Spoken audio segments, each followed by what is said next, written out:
It's 8 o'clock, and here are our top stories. The Avs looking for a clean sweep. If we go to the Stanley Cup Finals, it's going to be awesome. The team skating closer to the Stanley Cup Final, but they'll have to beat the Oilers, and without a key player. It's been a long time coming. Room's up. They're going to win. My job is to get the team ready. For us, it's about winning. No matter who is out, who's going to own the team. Well, fire up the rumor mill. The Broncos are apparently closing in on a new team owner.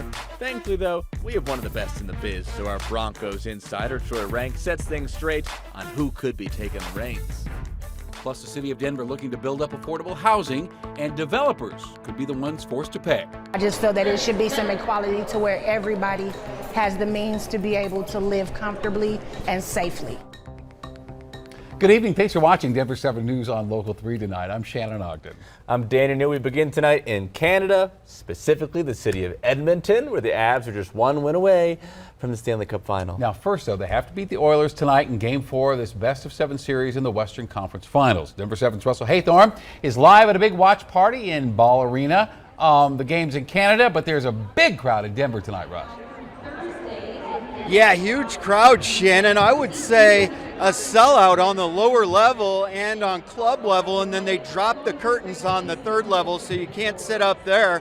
But tickets were $10 for this game, and Kroenke Sports promising to donate all of that to charity. This watch party was rocking earlier. Go for it, guys. Still rocking a little here tonight. It was rocking during the first period as the Avs went up 1-0, and then the third period was a little rough on the Avs as the Edmonton Oilers scored 3 unanswered. We're now in intermission in between the second and third periods, and we caught up with some Avs fans down in Lodo just before the game started. Take a listen. When they win, when they score, people are like, round of shots for everyone. So not only is it exciting, but it's good money for us. It's really exciting to be in Denver for this. I'm a native from here, which is pretty rare, I feel, these days. So it's exciting to have such a big event going on in Denver right now. Evander Kane will be back for Game 5, and he'll hurt another one of our stars. We need to finish it tonight so that goon can't take another one of our stars out, just like he did Kadri. So Kadri is out for tonight's game. He had emergency surgery on his thumb, and he's said to be possibly back for Game 5 or the Stanley Cup. We'll have to wait and see on that. Guys, how are you feeling? They're down 3-1 tonight, but they're up 3-0 in the series. I mean, tough being down 3-1, but we got faith in Frankie. I think we're set. Honestly, we're good. How you feeling about Kadri?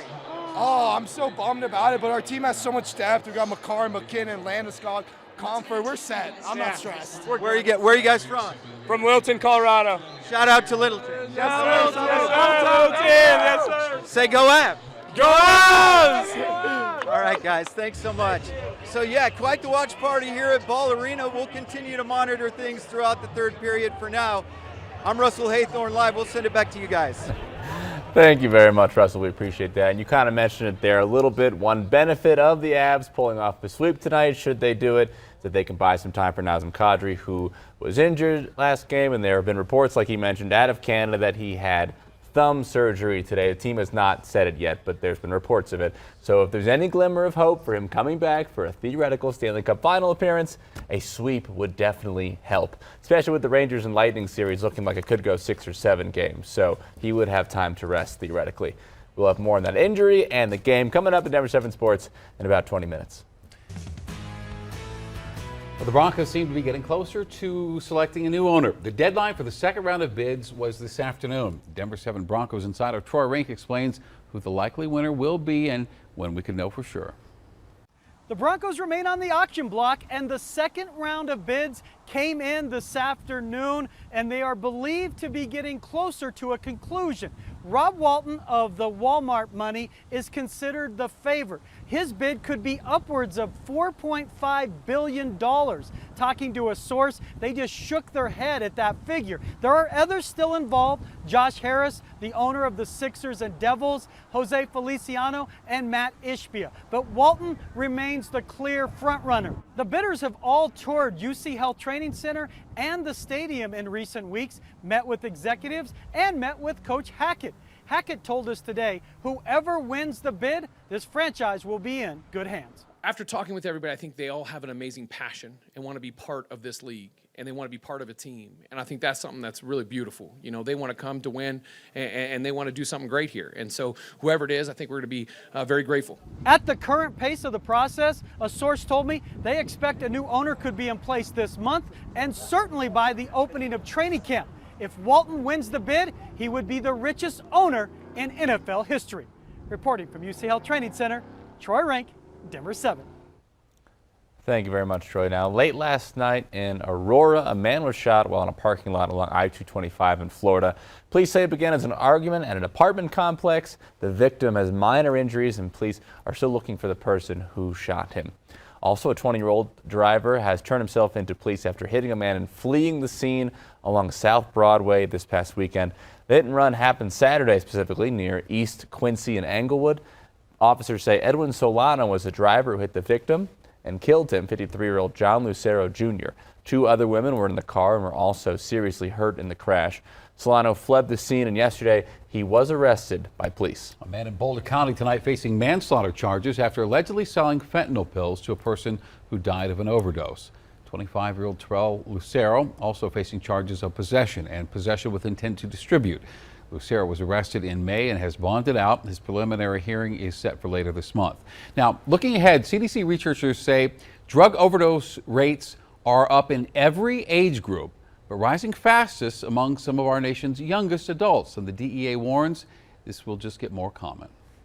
What used to take hours or days can be completed in literally minutes or seconds. That is where the game has changed. The idea of a young person obtaining a potentially deadly psychotropic drug within seconds is what is alarming to us.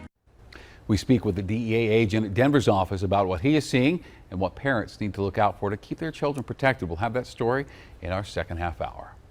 Aurora City Council approved some funding for its youth violence prevention program tonight. However, 3 nonprofits were denied in the funding agreement. The city passed the resolution in May. The program expands partnerships with police, schools, mental health providers, and other groups as well. Well, tonight, every member of the Denver City Council is aligned in the effort to bring more affordable housing to the city. And right now, a public hearing is underway for a proposal to help with this issue. Denver 7's CB Cotton is there and breaks down what this means for those trying to afford a home in a very expensive time.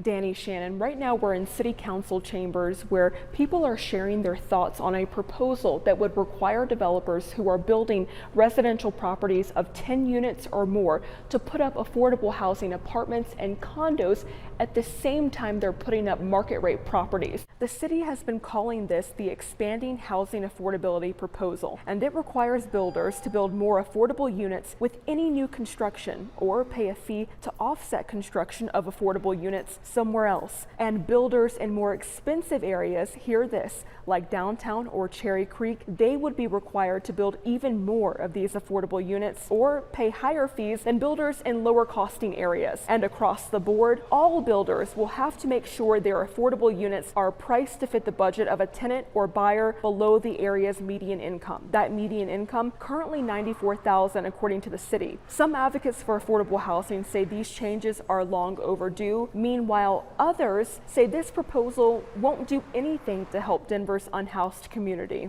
In order to get out of a situation, we must address that situation in many ways because there are many solutions to one problem, and we need to take and use that in a way that is positive to where we can house our unhoused neighbor, and then Denver can become the city that will do better. Of course, some builders see this proposal far differently, saying they have doubts on whether or not this proposal will truly help Denver in any way, but especially with Denver's affordable housing crisis. And after the public hearing, council members will vote on this expanding housing affordability proposal. Leading up to today, all city councilors have indicated support of this proposal. Coming up on Denver 7 News at 10, we'll have word on their final vote. For Denver 7 News on Local 3, I'm CB Cotton.